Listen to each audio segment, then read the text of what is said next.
जोगी द्वार पे आया है माँ, कुछ भिक्षा दे दे माँ जोगी को। जय बाबा गुरु गोरखनाथ। का हो का बाबा गुरु गोरखनाथ है जोगिया बस्तर पहन के अले के सरंगी टेरर चल देला भीख मांगे। अरे माँ तेरे दर पे एक सन्यासी आया है माँ, ऐसा क्यों बोल रही हो माँ? अरे तो लोगन के लाजो ना लगेला हो। अरे माँ 1.5 हाथ का पीठ ले ले हुआ, अब भीख मांगे में शर्म लिहाज ना आतन को। माँ अगर भिक्षा नहीं देना है माँ तो ना कह दो माँ, तेरे दर से सन्यासी खुशी खुशी चला जाएगा माँ, मगर ऐसा मत बोलो माँ।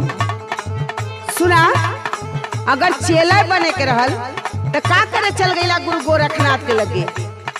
गांधी जी का चेला बनल होता। गांधी का चेला नहीं रे माँ, मैं तो बाबा गुरु गोरखनाथ का चेला हूँ माँ। तो मांगा भीख। सुना, उधरी सरंगी टांग के झोला राम राम का भोकेला। हट्टा कट्टा हुआ ए बाबा, हट्टा कट्टा हुआ ए बाबा, तबो काहे ना सोचेला।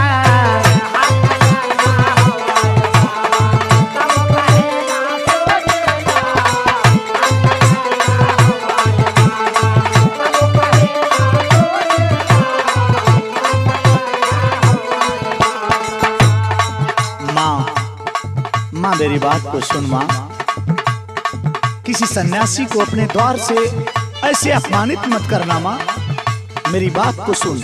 कहा समाज के इस संस्कार के, समाज के इस संस्कार के कैसन कैसन खेला बा।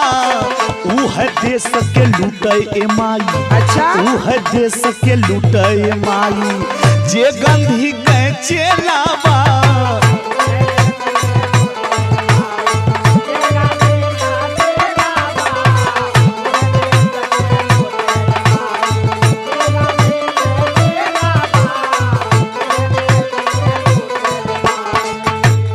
मेरी बात समझ में आई माँ? समझा गई तो हर बात, लेकिन तो लोगन का आदत खराब है। नहीं माँ, दुनिया में एक साधन सीख ले हवा, जोगिया वस्त्र पहन लेबा, सरंगी ले लेबा, तेरे चल देवा दुआरे दुआरे जय बाबा गुरु गोरखनाथ करे। माँ मेरे गुरु सरकार को ऐसा मत बोल माँ।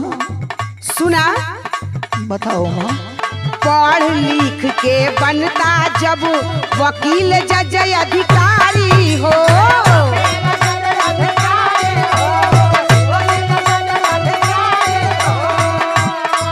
सुना, जे गांधी जी का चेला ना बनल चला तो कौनो जज अधिकारी बनल होता, वहू में 4 पैसा कमैले होता कायदे से। नहीं माँ, मुझे मेरे सरकार में ही संतुष्टि है माँ।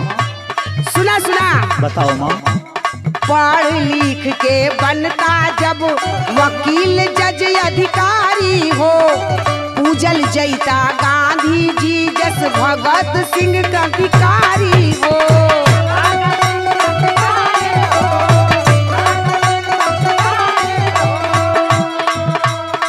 और सुना एक बात। बताओ माँ। देश हित के बात करी ता, देश हित के बात करी ता नीचे का मुड़िया पहुँचेला।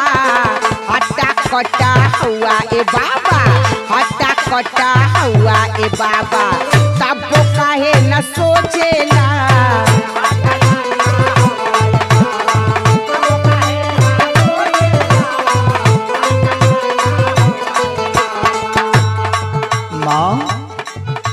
एक सन्यासी को अपने द्वार पे ऐसे अपमान मत कर माँ। हम अपमान करत हई। मेरी बात को सुन माँ, सुन। जहाँ तक वकील और जज की बात करती है माँ, सुन मेरी बात को सुन। बोला। कोर्ट कचहरी में जो लागे न्याय के माई बाजार हो,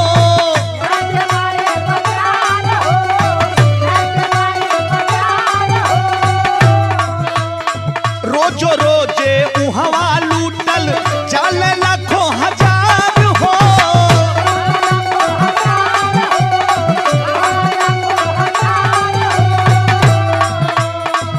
माँ सुनो, काले कोट में क्या होता है माँ? क्या होता है? काला कोट में काठ करे जा, काला कोट में काठ का करेजा होता है माँ। तू जाके कोर्ट में अदालत में चिल्लाती रह जाएगी माँ, लेकिन तुझे इंसाफ नहीं मिल पाएगा माँ। क्यों? सुन माँ, काला कोट में काठ करेजा, काठ से चतुर कबीला बा। ऊह देश के लुटाइए माई, ऊह देश के लुटाइए माई, जे गांधी के चेला बा।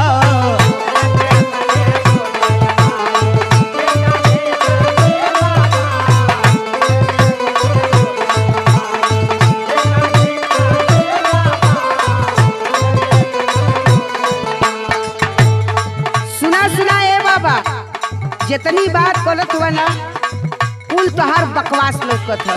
का माँ? मान ला तू वकील और जज ना बनल चाहत हुआ तो हई बन गल होता। सुना बतावत है। बताओ माँ। नेता पुलिस और फौजी बन के चलौता तू शासन हो।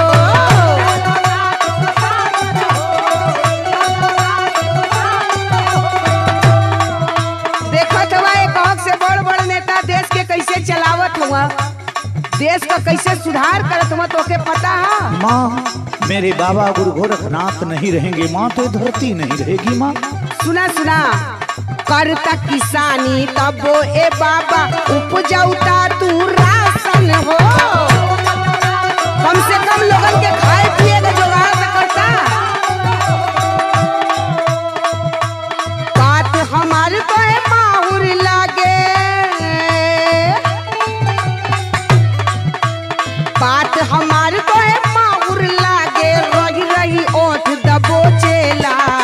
हट्टा कट्टा हुआ ए बाबा, हट्टा कट्टा हुआ ए बाबा, तब वो काहे ना सोचेला।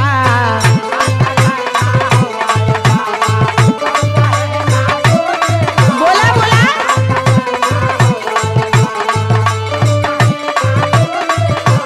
खाली भीख मांगिए। माँ सुनो, मेरी बात को सुन माँ। घूस चले सगरों चाहे तब तर हो या धाम हो।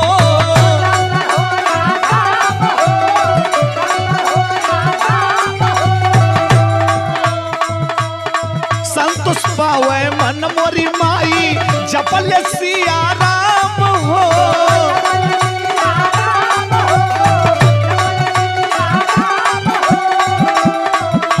क्या कहूँ माँ, ऐसे लोगों की बात मत कर माँ। सुन मेरी बात सुन। देश का हालत मत पूछा तू, देश का हालत मत पूछा तू, नरक में ठेली ठेला बा। ऊह देश के लुटाइए माई, ऊह देश के लुटाइए माई, जे गांधी के चेला बा।